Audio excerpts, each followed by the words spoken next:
সবাইকে নতুন ভিডিওতে স্বাগতম। আরেকটি ছোট্ট ভিডিও নিয়ে চলে আসলাম আপনাদের মাঝে। আশা করছি সবার ভালো লাগবে। আসসালামু আলাইকুম। যে যেখানে আছেন আশা করছি সুস্থ আছেন। আল্লাহর রহমতে আমরা অনেক ভালো আছি। সকাল থেকে ব্লগটা শুরু করেছি। সকালে প্রথমে আমি রং চা বসিয়ে দিয়েছি।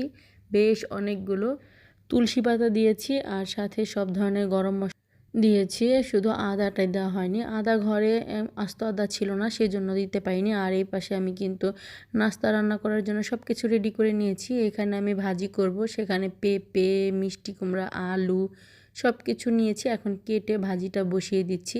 এই তো এখানে হলুদ আর মরিচ দিয়ে দিলাম আর দিয়ে দেব হালকা একটু লবণ। তারপর ভালো করে মশলাটা কষিয়ে নেব আর দিয়ে দেব পরিমাণ মতো আদা রসুন। আমি ভাজিগুলো আজকে একটু বড় বড় করেই কেটেছি আর সাথে ডাল দেব।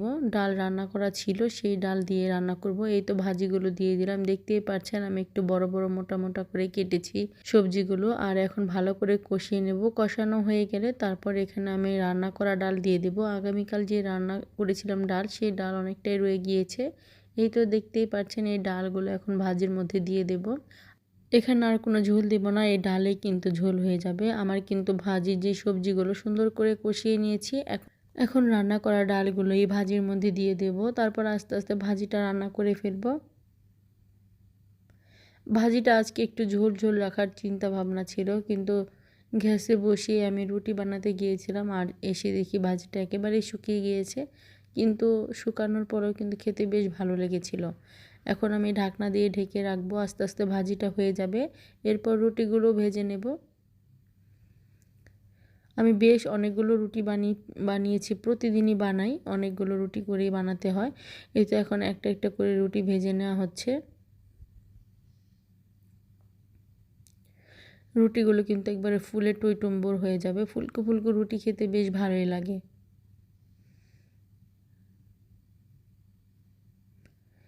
নাস্তা তো বানানো হয়ে গেল, চা বানালাম, ভাজি রান্না করলাম, রুটি বানালাম। এখন হলো খাওয়ার পালা।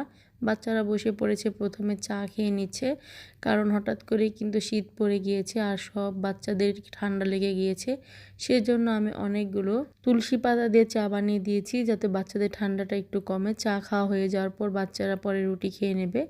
নাস্তা খাওয়া হয়েছে অনেকক্ষণ আগে, একটু রেস্ট নিয়েছি। এখন দুপুরে রান্নার আয়োজন করতে চলে এসেছি। আজকে মুরগির মাংস রান্না করব, শুক্রবার আজকে। মাংসটা ভিজিয়ে দিলাম আর সাথে চিংড়ি মাছও নামিয়ে নিয়েছি। আজকে কাঁচা মিষ্টি কুমড়া দিয়ে চিংড়ি মাছ দিয়ে রান্না করব।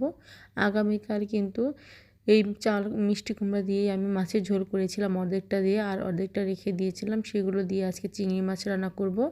আর এখানে করলা ভাজি বসিয়ে দিয়েছি প্রথমে আমি। এই করলাগুলো কিন্তু আমাদের বাড়ি থেকে তুলেছিলাম, আপনাদের সাথে শেয়ার করেছি সেই ভিডিওটা। বেশ কয়েকটা করলাই পেয়েছিলাম গাছ থেকে। এই করলাগুলো কিন্তু এমনিতেই হয়েছিল গাছগুলো, সেখান থেকে বেশ কয়েকটা করলা হয়েছে, সেগুলো তুলে এনেছি। অল্প একটু বলে আমি একটু আলু আর একটু পেঁয়াজ দিয়েছি, যাতে ভাজিটা একটু বাড়ে। আলু দিয়ে করলা ভাজি খেতে আমার বেশ ভালোই লাগে। প্রথমে ভাত বসিয়ে দিয়েছি, এরপর আলু দিয়ে করলা ভাজি করলাম। করলা ভাজি হয়ে যাওয়ার পর এখানে চিংড়ি মাছ দিয়ে এখন কাঁচা মিষ্টি কুমড়াটা রান্না করব। এখানে চিংড়ি মাছ রান্না করার জন্য সব ধরনের মশলা দিয়েছি, হলুদের গুঁড়া, মরিচের গুঁড়া, ধনিয়ার গুঁড়া, আদা রসুনের পেস্ট, স্বাদ অনুযায়ী লবণ দিয়ে চিংড়ি মাছ দিয়ে ভালো করে কষিয়ে নিয়েছি। এখন আমি কেটে রাখা কুমড়াগুলো দিয়ে দিলাম। আর আজকের এই কুমড়াগুলো কিন্তু খোসা ফেলে দিইনি, কারণ একেবারেই নরম ছিল কুমড়াটা। খোসাগুলো একবারে কচি ছিল, খোসাগুলো পাতলা ছিল, সেজন্য আর ফালানো হয়নি। খোসা সহ রান্না করছি। আর এখানে ভাত বসিয়ে দিয়েছি। কুমড়াগুলো এখন ভালো করে কষিয়ে পরিমাণ মতো ঝোলের পানি দিয়ে দেব। আমার এই ছোট ছোট ভিডিওগুলো যদি আপনাদের কাছে ভালো লেগে থাকে, তাহলে আমার ইউটিউব চ্যানেলটা সাবস্ক্রাইব করে দিবেন। আর সাবস্ক্রাইব করা হলে পাশে থাকা ছোট্ট বেল আইকনটি প্রেস করে দিবেন, তাহলে আমি নতুন নতুন ভিডিও ছাড়ার সাথে সাথে আপনাদের কাছে নোটিফিকেশন চলে যাবে, আপনারা আমার ভিডিওটি দেখে নিতে পারবেন। কুমড়াটা কিন্তু সুন্দর করে আমি কষিয়ে নিয়েছি। এখন পরিমাণ মতো ঝোলের পানি দিয়ে দিলাম। আজকে কুমড়া তরকারিটা গা মাখা তরকারি ঝোল রাখবো, একেবারে পাতলা ঝোল রাখবো না। আমার কাছে ছোট চিংড়ি মাছ দিয়ে এই মিষ্টি কুমড়া রান্না করলে বেশ ভালো লাগে, একটু মিষ্টি মিষ্টি লাগে, খেতে অনেক ভালো লাগে। বাচ্চারা অনেক পছন্দ করে মিষ্টি কুমড়া দিয়ে এইভাবে রান্না করলে। এই তো মিষ্টি কুমড়া তরকারিটা আমার হয়ে গিয়েছে, এখন নামিয়ে নেব। এরপর আমি মুরগির মাংস বসিয়ে দিয়েছি। এখানে সব ধরনের মশলা দিয়ে কষিয়ে আলু আর মুরগির মাংসগুলো একসাথে দিয়ে দিয়েছি। এখন ভালো করে কষিয়ে তারপর পরিমাণ মতো ঝোলের পানি দিয়ে দেব। মুরগি রান্না তো প্রায় প্রতিদিনই দেখানো হয়, তাই আজকে আবার তেমনভাবে দেখালাম না, হালকা পাতলা আপনাদের সাথে একটু শেয়ার করলাম। এই আর কি, মাংসগুলো কষানো হয়ে গিয়েছে, এখন পরিমাণ মতো ঝোলের পানি দিয়ে দিলাম।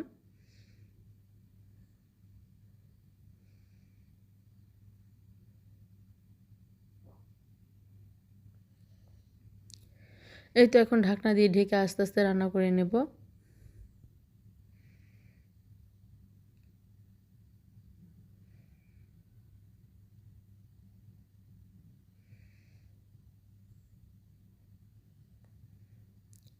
রান্নাবান্না তো হয়ে গিয়েছে, সব কিছু পরিণে চলে এসেছে। এখানে মুরগির মাংস দিয়ে আলু দিয়ে পাতলা ঝোল করেছি, আর সাথে আলু দিয়ে আর করলা দিয়ে ভাজি করেছি, আর সাথে ছিল ছোট চিংড়ি মাছ দিয়ে মিষ্টি কুমড়া। আর এইসব তরকারি দিয়ে আজকে দুপুরে খাবার খেয়েছি, সাথে ছিল গরম গরম ভাত। দুপুরে খাবার দাবার হয়ে যাওয়ার পর এখন সন্ধ্যার নাস্তা তৈরি করেছি। এখানে দুধ চা বানিয়েছি আর সাথে বিস্কিট নিয়েছি। এখন বাচ্চাদের নাস্তা দিয়ে দেব, আর বড়রা প্রায় সবাই খেয়ে ফেলেছে। এখন আমার দুই ছেলেকে নাস্তাটা দিয়ে দেবো। আজকের ব্লগটা আর বেশি বড় করব না, আগামী ব্লগ দেখার আমন্ত্রণ জানিয়ে এখানেই বিদায় নেব। সবাই সুস্থ থাকবেন, ভালো থাকবেন। আল্লাহ হাফেজ, আসসালামু আলাইকুম।